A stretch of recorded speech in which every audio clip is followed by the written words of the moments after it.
क्या अपनी पत्नी के अलावा किसी पराई स्त्री के साथ संबंध बनाने से पाप नहीं लगता है?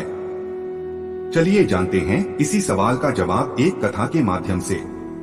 हिंदू धर्म में पति पत्नी के रिश्ते को एक पवित्र बंधन माना जाता है, जिसकी अपनी मर्यादा होती है। पति पत्नी में से अगर कोई एक व्यक्ति भी इस मर्यादा को पार करता है तो उसे पाप लगता है। इसके अलावा स्वर्ग लोक में मौजूद उसके पूर्वज भी उससे नाराज हो जाते हैं।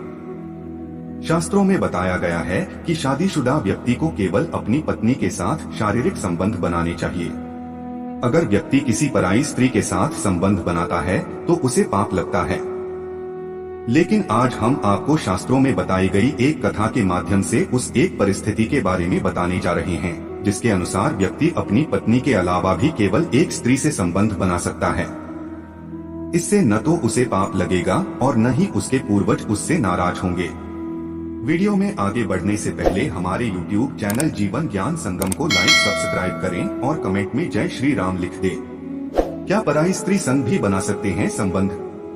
विष्णु जी के परम भक्त देवर्षि नारद मुनि एक बार मृत्यु के देवता यमराज के पास गए और उनसे कहा कि हे यमराज, आप तो नरक और मृत्यु के स्वामी हैं। आप व्यक्ति को उसके कर्मों के अनुसार दंड और फल देते हैं, लेकिन आज मैं आपके पास एक सवाल लेकर आया हूँ। इसके बाद देवर्षि नारद मुनि यमराज से कहते हैं कि शास्त्रों के अनुसार एक पुरुष को केवल एक स्त्री के साथ शादी करनी चाहिए और उससे ही संबंध बनाने चाहिए, लेकिन आपने देखा होगा कि कुछ लोग अनेक विवाह करते हैं और अनेक स्त्रियों के साथ संबंध बनाते हैं, तो क्या ये पाप है? क्या इसकी वजह से उस व्यक्ति को मरने के बाद नरक में जाना पड़ता है? इस पर शास्त्र क्या कहते हैं, कृपया मेरे इस प्रश्न का उत्तर दीजिए। देव ऋषि नारद मुनि के प्रश्न का जवाब देते हुए यमराज कहते हैं कि नारद मुनि, मानव जीवन के कल्याण के लिए आपने एक अच्छा प्रश्न पूछा है, लेकिन मैं आपको इस प्रश्न का जवाब एक कथा के माध्यम से दूंगा, जिसे सुनने के बाद आपको अपने सभी सवालों के जवाब मिल जाएंगे। राजा रानी को किस बात का दुख था? यमराज कहते हैं कि प्राचीन काल की बात थी। एक गाँव में एक राजा थे जो बहुत ज्यादा दयालु थे। वो अपनी प्रजा की हर एक छोटी से छोटी जरूरत का ख्याल रखते थे और उनकी प्रजा भी उनसे अत्यंत संतुष्ट रहती थी। राजा का विवाह भी हो गया था और उनकी पत्नी भी बहुत सुंदर थी। इसके अलावा उनका व्यवहार भी बहुत ज्यादा दयालु था। राजा रानी का जीवन अत्यंत सुखमय था, लेकिन उनको सिर्फ एक चीज का दुख रहता था कि उन्हें कोई संतान नहीं थी। राजा रानी और गांव की प्रजा को इस बात की चिंता था कि राजा के बाद उनके साम्राज्य को कौन संभालेगा।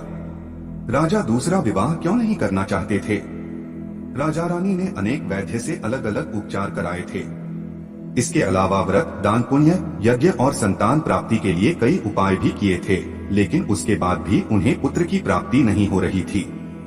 ऐसे में दुखी प्रजा ने राजा को सलाह दी कि उन्हें दूसरा विवाह कर लेना चाहिए ताकि उनका वंश आगे बढ़ सके और गांव को एक नया राजा मिल सके। लेकिन महाराज अपनी पत्नी से अत्यंत प्रेम करते थे, जिसके कारण उन्होंने दूसरा विवाह करने के लिए मना कर दिया। इसके अलावा उन्हें शास्त्रों का भी ज्ञान था, जिसमें बताया गया था कि एक पुरुष को केवल एक विवाह ही करना चाहिए। शादीशुदा होते हुए किसी और स्त्री के साथ संबंध बनाने से पाप लगता है। जब महाराज नहीं माने तो तब प्रजा रानी के पास गई और उन्होंने उनसे निवेदन किया कि वह महाराज को समझाएं कि वो दूसरा विवाह कर लें, क्योंकि भविष्य में उनके साम्राज्य को एक राजा की जरूरत पड़ेगी। लेकिन राजा ने रानी की बात मानने से भी मना कर दिया। पूर्वज राजा से क्यों नाराज थे? स्वर्ग लोक से राजा के पूर्वज यह सब देख रहे थे और उन्हें चिंता थी कि अगर राजा को पुत्र नहीं हुआ तो उनका वंश आगे नहीं बढ़ेगा। इसी भय के कारण सभी पूर्वज दुखी हो जाते हैं और एक दिन राजा के सपने में आते हैं।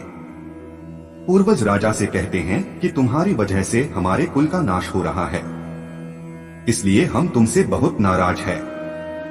तब राजा कहते हैं कि ऐसा मैंने क्या पाप कर दिया जिसकी वजह से आपको दुख हो रहा है, कृपया मुझे बताएं। तब पूर्वज राजा से कहते हैं कि पुत्र, हमारी मुक्ति का केवल एक ही उपाय है और वह है तुम्हारी संतान। जब तक तुम एक पुत्र को जन्म नहीं दोगे, हमारा क्रोध शांत नहीं होगा, क्योंकि हमारा संपूर्ण कुल नष्ट हो जाएगा। इसलिए हम तुमसे विनती करते हैं कि तुम दूसरा विवाह कर लो। लेकिन राजा अपने पूर्वजों की बात को भी इनकार कर देते हैं। यमराज ने राजा को क्या समझाया? जब राजा नहीं मानते हैं तो तब सभी पूर्वज यमराज के पास जाते हैं और उन्हें पूरी परिस्थिति के बारे में बताते हैं। पूर्वजों की विनती पर यमराज धरती पर आते हैं और एक साधु का रूप धारण करके राजा के दरबार में जाते हैं। राजा साधु को देखकर अत्यंत खुश होता है और उन्हें भोजन कराता है और उनसे पूछता है कि आपके यहाँ आने की वजह क्या है। साधु राजा से कहते हैं कि मैं यमराज हूँ, जो तुम्हारे पूर्वजों के कहने पर तुमसे मिलने आया हूँ। यमराज राजा से कहते हैं कि तुमने अपने पूर्वजों को नाराज कर दिया है, जिसके कारण तुम्हारे कुल का विनाश हो जाएगा। मरने के बाद तुम्हारी दुर्गति होगी और तुम्हारी आत्मा को मोक्ष की प्राप्ति भी नहीं होगी। तुम्हारी आत्मा जीवन भर यहाँ वहाँ भटकती रहेगी। तब राज यमराज से कहते हैं कि मैं विवश हूँ, क्योंकि शास्त्रों में बताया गया कि एक व्यक्ति को केवल एक बार ही विवाह करना चाहिए और उसे अपनी पत्नी के अलावा किसी पराई स्त्री के साथ शारीरिक संबंध नहीं बनाने चाहिए। ये सब जानते हुए अगर मैं दूसरा विवाह करता हूँ तो मुझे पाप लगेगा। पाप का भागी बनने से अच्छा है कि मैं जीवन भर पुत्रहीन होकर रहूं। क्या राजा यमराज की बात मान गए?